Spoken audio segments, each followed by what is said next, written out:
E o São Paulo criou uma lista de atletas dispensáveis. Vídeo de hoje do canal do Nicola traz os nomes e fala também sobre o futuro de Lucas Fasson, zagueiro revelado no tricolor e que era pretendido por alguns clubes brasileiros, incluindo o Corinthians. Falo também sobre Gringo, que ainda pertence ao São Paulo e que está à venda. Fenômenos em campo na Copa do Mundo. Fenômeno também na era virtual ligado ao Mundial. Isso sem falar nas últimas de mercado, bastidores, finanças e muito mais. Fala aí pessoal, sou Jorge Nicola, bem-vindos a mais um vídeo do canal. Sempre bom ter vocês por aqui, sem perder tempo, pedir para deixar like, se inscrever no canal e ativar as notificações. Hora de falar sobre os fenômenos dentro de campo da Copa do Mundo. A terça-feira marcou as estreias de Haaland, Messi e Mbappé e todos balançaram as redes. Haaland fez 2 gols na vitória da seleção norueguesa, o Mbappé fez 2 gols na vitória da seleção francesa e o Messi fez 3 gols na vitória da seleção argentina. Mas quero me ater a Mbappé e Messi, os grandes fenômenos da Copa do Mundo. O Mbappé com esses 2 gols contra Senegal chegou a 14 gols, ultrapassando nada mais, nada menos do que Pelé. São 14 gols em 15 jogos. Importante registrar que o Mbappé tem só 3 Copas do Mundo e 27 anos de idade. Dá para imaginá-lo jogando pelo menos mais 2 mundiais. É bem natural que o Mbappé se torne, quando encerrar a carreira, o maior artilheiro da história das Copas em todos os tempos. Já Lionel Messi acaba de estrear para sua 6ª Copa do Mundo e foram dele os 3 gols da vitória da Argentina contra a Argélia, hat-trick. O cara estreou em grande fase. E dá uma olhada nos números do Lionel Messi em Copas do Mundo. São 16 gols, o maior artilheiro da história, 8 assistências em 27 jogos. O cara tem incríveis 24 participações em gol em 27 partidas. O mais maluco é que até a Copa passada, quando a Argentina se sagrou campeã, e os argentinos, que são extremamente fanáticos pela sua seleção, eram muito críticos ao Lionel Messi por entenderem que ele não conseguia repetir na seleção o papel que desempenhava no Barcelona. Messi com 39 anos de idade, ele vai completar nos próximos dias, está se despedindo da história das Copas do Mundo. Hora de falar sobre um gringo que ainda tem 50% dos direitos econômicos presos ao São Paulo e que está à venda. River Plate divulgou nas últimas horas uma nota explicando a respeito do seu planejamento para a reapresentação do elenco marcada para 22 de junho. E Galopo, atleta que já foi do São Paulo e ainda tem 50% dos direitos presos ao tricolor, está numa lista de atletas que não serão aproveitados no segundo semestre. Ele, inclusive, não treinará com o restante do grupo. Dessa maneira, River Plate espera encontrar opções para que o Galopo seja de preferência vendido.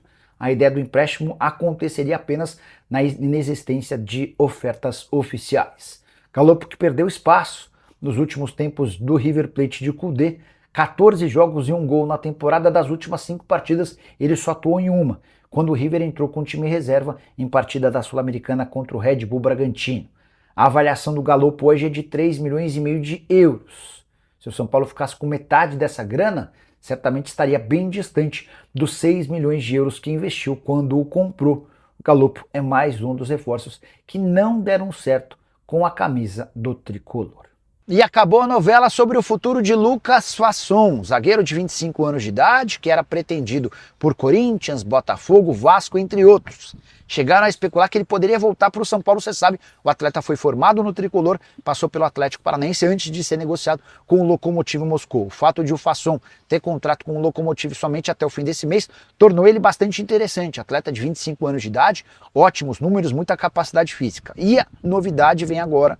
O Fasson acabou por renovar seu contrato no Lokomotiv Moscou. Cheguei a contar para vocês na semana passada, depois de conversar com um dos representantes do atleta, jogador que é vinculado a Juliano Bertolucci, que o Fasson tinha a ideia de continuar, até porque seu salário na Rússia é superior a R$1 milhão por mês e ele tinha a perspectiva de ganhar mais. Todos os clubes brasileiros que o procuraram estavam dispostos a gastar menos de R$1 milhão. E diante disso, o Fasson decidiu permanecer na Rússia com um salário ainda maior, fim dessa especulação envolvendo o atleta. Para falar sobre lista de dispensáveis no São Paulo, o tricolor não vai anunciar de forma pública, mas criou uma relação interna programando ou permitindo que empresários de 5 atletas procurem clubes para esses jogadores. São Paulo não conta para o segundo semestre com o goleiro Yang, com o lateral direito Cédric Soares, com o zagueiro Matheus Belém, com o volante Luan e com o atacante Paulinho. 3 atletas da base, que podem até ser negociados por empréstimo para que ganhem mais minutos, 2 jogadores mais veteranos, que custam dinheiro e estão fora dos planos de Dorival Júnior. O caso mais grave é do Luan, que tem contrato até dezembro. Desde o início do ano, o São Paulo tenta encontrar clubes para o atleta. Chegou a oferecê-lo, por exemplo, para o Mirassol, mas o Luan tem recusado ofertas para deixar o São Paulo. Em relação a Cédric Soares, lateral contratado como uma boa opção, alguém que já havia jogado no Arsenal, mas que com a camisa do tricolor nunca conseguiu progredir. Pelo contrário, e tem salário relativamente alto, na casa dos 400 mil mensais. Se encontrar interessados para toda essa galera, o São Paulo vai ultrapassar a economia de R$1 milhão por mês. Parece pouco, mas para um clube que tem enormes problemas financeiros, qualquer ajuda é super bem-vinda. Antes de encerrar o vídeo, só contar que o Tricolor fez uma nova oferta para a contratação de Arthur Chaves, zagueiro brasileiro de 24 anos de idade que pertence ao Hoffenheim. O Tricolor está tentando convencer o Hoffenheim a emprestá-lo até dezembro, garantindo uma enorme visibilidade ao atleta e também a possibilidade de compra no fim do ano. Qualquer novidade sobre o tema eu conto para vocês. Não esqueçam de deixar like, se inscrever no canal. E essa história de que Caleri pode deixar o São Paulo ganhou mais um capítulo. Nas últimas horas surgiu a informação de que o León do México tem interesse em contratá-lo.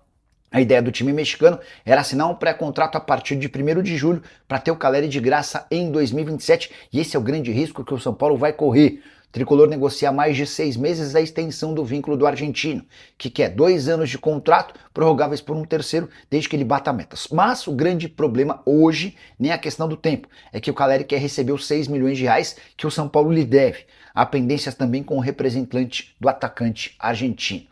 Nos últimos dias especulou-se que o Orlando City já havia feito proposta ao Caleri. Conversei com o Ricardo Moreira, executivo de futebol do time americano, da Major League Soccer, e ele assegurou que o Caleri não faz parte dos planos. De qualquer forma, a partir do momento em que o Caleri fica perto de poder assinar um pré-contrato, São Paulo passa a correr um enorme e desnecessário risco. Daqui a pouco pinta uma proposta gigante do River Plate ou do Boca Juniors, o atleta pode ficar sensibilizado e o Tricolor perderá um jogador super identificado e que tem muita capacidade de gol, apesar dos 10 jogos sem marcar, jejum incômodo pelo qual passa o Caleri. Fala turma, beleza? Chegando aqui com aquele giro de notícias exclusivas e atualizados do maior clube brasileiro, São Paulo. Então desde já, peço com muita humildade seu like, se inscreva no nosso canal. Ative também o sino das notificações para você receber as principais orientações, informações atualizadas do Instituto Tricolor Paulista. A gente vai encerrando nossa edição do nosso vídeo por aqui, né? Muito obrigado a todos, uns grandes abracitos e até o próximo vídeo.